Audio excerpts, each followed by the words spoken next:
नमस्कार, मैं हूं आपके साथ जया शेट्टी और आप देख रहे हैं युग का इंसाफ न्यूज चैनल। आइए देखते हैं आज की ताजा खबरें। बढ़ते अपराधों पर अंकुश एवं आम नागरिकों को सरल व सुगमता से न्याय मिले, इसी दृष्टि से 1 जुलाई से लागू किए गए नए कानूनों के प्रति जागरूकता एवं परिचय हेतु आज इंदौर पुलिस मुख्यालयों पर आमजन की सहभागिता के साथ कार्यशाला आयोजित की गई। इसी कड़ी में थाना राजेंद्र नगर क्षेत्र का गरिमा में आयोजन इप्स अकादमी के ऑडिटोरियम में 3 नए कानून, भारतीय न्याय संहिता, भारतीय नागरिक सुरक्षा संहिता एवं भारतीय साक्ष्य अधिनियम के संबंध में कानूनों के सफल क्रियान्वयन और कानूनों में जो नए प्रावधान है उनसे आम जनता लाभान्वित हो, इस संबंध में थाना राजेंद्र नगर इंदौर के इप्स अकादमी के ऑडिटोरियम में आयोजन किया गया, जिसमें अतिरिक्त पुलिस आयुक्त महोदय जोन 1 आलोक शर्मा, सहायक पुलिस आयुक्त श्रीमती रुबीना मिजवानी एवं थाना प्रभारी राजेंद्र नगर सियाराम सिंह गुर्जर द्वारा नागरिकों को नए कानूनों के संबंध में विस्तार से जानकारी दी गई। कार्यक्रम में अधिकारी साहिबान द्वारा नए कानूनों को लेकर उपस्थित गणमान्यों के सवाल एवं शंका का समाधान भी किया गया। कार्यक्रम में क्षेत्रीय पार्षदगण ओपी आर्य, प्रशांत बडवे तथा थाना क्षेत्र के गणमान्य व्यक्ति व बड़ी संख्या में आमजन शामिल हुए। ब्यूरो रिपोर्ट प्रकाश महावर कोली, युग का इंसाफ, इंदौर। ऐसी मेरी उम्मीद है। धन्यवाद। एक ऐसी व्यवस्था जो बहुत प्रभावशाली व्यवस्था है और जिसमें ऑडियो विजुअल के साथ साथ टेक्नोलॉजी को हमने हर जगह यूज करा है। ये आप ज्यादा से ज्यादा लोगों में ये मैसेज को प्रसारित करिए, बताएं। मैं चाहता हूं कि आप सब लोग इसके फायदे बताएं। नवीन जो हमारे यहाँ लॉज हैं उनके कई सारे फायदे जो आम जनता को होने वाले, साथ ही साथ में हम लोग काफी सारी ऐसी चीजें हैं जिनको पुलिस जो है, जैसे एक गिरफ्तारी की सूचना देने वाला आई गया हमारे में, कोई भी गिरफ्तार होता है उसके परिजनों को गिरफ्तारी की सूचना देना अनिवार्य है। साथ ही साथ में एक गिरफ्तारी पूरे थाने के लिए एक नोडल अधिकारी नियुक्त कर दिया गया है जो गिरफ्तारी की सूचना रखेगा। कंट्रोल रूम पर भी सारी थाने की अरेस्ट की सूचना जो है वो संकलित करी जाएगी।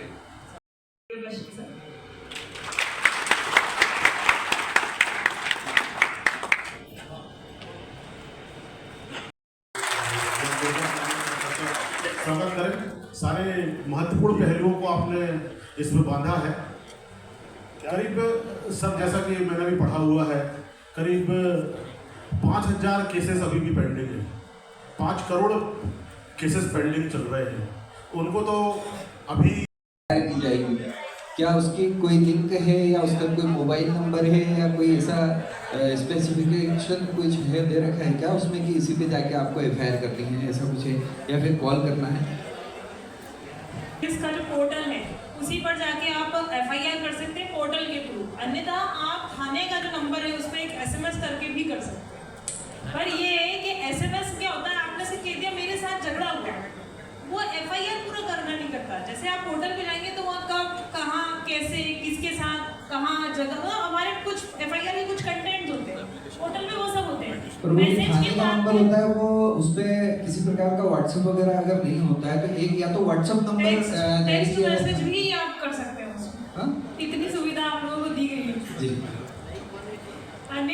एफआईआर की बात करी थी, कोई पोर्टल ऐसा कोई उपलब्ध नहीं है। इलेक्ट्रॉनिक एफआईआर का मतलब होता है इलेक्ट्रॉनिक कम्युनिकेशन के थ्रू आपने जो भी ऑनलाइन अपनी कंप्लेंट है that is treated as eFIR. It is not any portal. अभी ऐसा कोई पोर्टल नहीं है जिसमें आप इनरोल करके और आप खुद ही अपने एफआईआर, अभी उसको इलेक्ट्रॉनिक मीडियम से आपको सेंड करना है। Police will verify the credentials, call you up with in 72 hours, आप वहाँ उपस्थित होंगे, देन यू विल रिप्लाई। अभी जैसे अभी आपका एक सवाल था उसमें, वो तो एक्चुअली प्लानिंग वाला मैटर है, national highway authority of India. और जिसे बताया नए कानून की भी शुरुआत हुई है, किस प्रकार से और जनता के बीच में भी आपको संवाद दिया। ये जो नए कानून अभी लागू हुए हैं आज से, इनमें काफ़ी ऐसे प्रावधान हैं जिसमें पुलिस को मजबूत बनाया गया है, साथ साथ उसको जवाबदारी बनाई गया है। इसके साथ साथ फरियादी को भी बहुत सारे इसमें अधिकार दिए हुए हैं और जो आरोपी हैं, अपराधी हैं, उनके लिए इसको सख्त बनाया गया है। तो इसमें क्या क्या नए प्रावधान जोड़े गए हैं, उनके लिए जनता में जागरूकता बहुत ज़रूरी है, क्योंकि किसी भी कानून की या किसी भी योजना की सफलता इस बात पर निर्भर करती है कि उसके प्रति लोगों में कितनी जागरूकता है और कितनी स्वीकार्यता है। तो इसी स्वीकार्यता जागरूकता के लिए राजेंद्र नगर पुलिस द्वारा संपूर्ण क्षेत्र के गणमान्य नागरिकों को, युवाओं को, महिलाओं को, छात्रों को सबको बुला करके एक प्रोग्राम किया था और उसमें इस बात से अवगत कराया गया था कि इस नए प्रावधान में फरियादी के लिए क्या है, पुलिस के लिए क्या है, जुडिशरी क्या इसमें जिम्मेदारियां हैं, इन सब के लिए यह आयोजन किया गया था। बिल्कुल, जो लोगों ने सबसे मतलब सवाल जवाब भी करे हैं, क्या उसमें? हाँ, इसमें काफ़ी लोगों ने उनकी शंकाएं थी, उनकी कुछ जिज्ञासाएं थी, उसको लेकर के हमारे जो पुलिस अधिकारी यहाँ उपस्थित हुए थे, एडिशनल साहब और एसीपी मैडम, उनसे उन्होंने सवाल किए हैं और उन सवालों का उन्होंने समाधान भी किया है, उसका जवाब भी दिया है। और उनमें कई लोग ये थे कि इसमें नए प्रावधान में EFIR कैसे होती है, महिला संबंधी क्या अपराध हैं, इन सब का समस्याओं का समाधान भी किया गया है।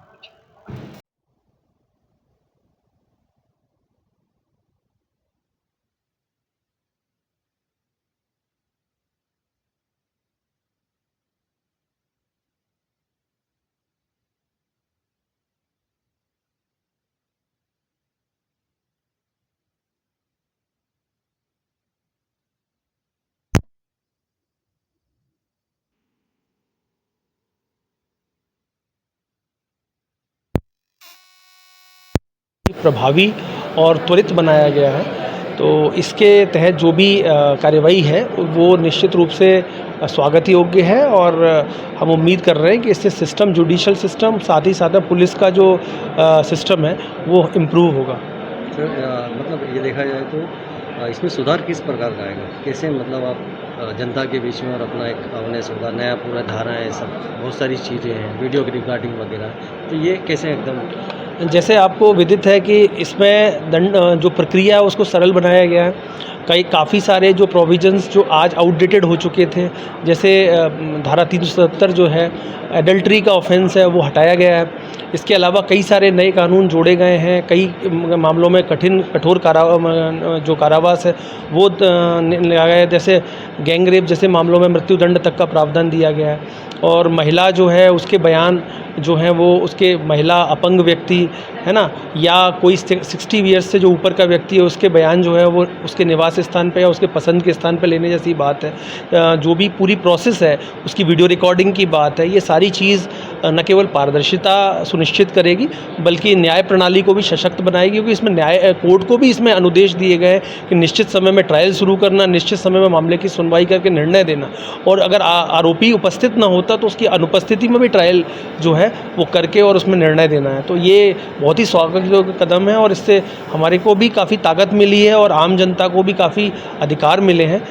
आज ऑनलाइन FIR हो या EFIR हो, जो 0 FIR जिसको कहते हैं वो FIR हो, इससे आम जनता के पास न्याय के रास्ते सुलभ होंगे, न्याय जो है वो सरल होगा, सबकी रीच में होगा और निश्चित रूप से पारदर्शी होगा, ऐसी हम उम्मीद कर रहे हैं। सर, अपराधों को लेकर कुछ अंकुश होगा?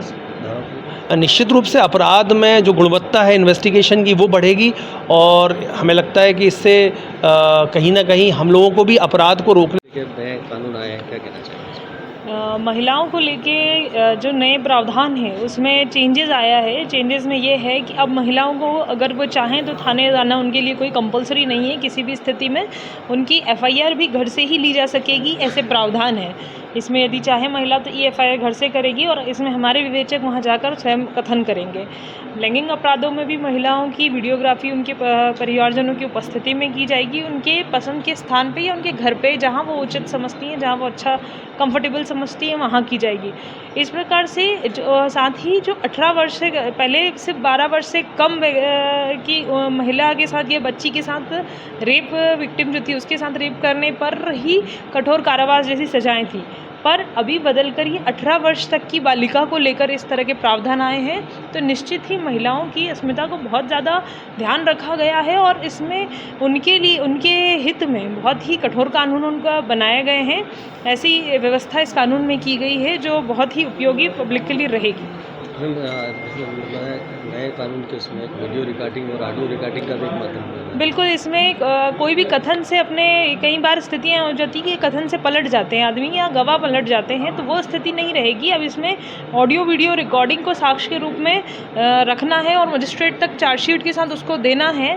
साथ ही 90 दिन के भीतर उसको अपनी रिपोर्ट के कि इसमें क्या प्रगति हुई है वो भी उसे हमें इलेक्ट्रॉनिक माध्यम से उपलब्ध कराना, उसकी चार्जशीट की कॉपी उसको इलेक्ट्रॉनिक माध्यम से उपलब्ध कराना। ये सारी फाउंडेशन इस समय आई हैं जो निश्चित ही ये एक महिला फरियादी के रूप में बहुत ही उपयोगी उनको रहेगी। धन्यवाद।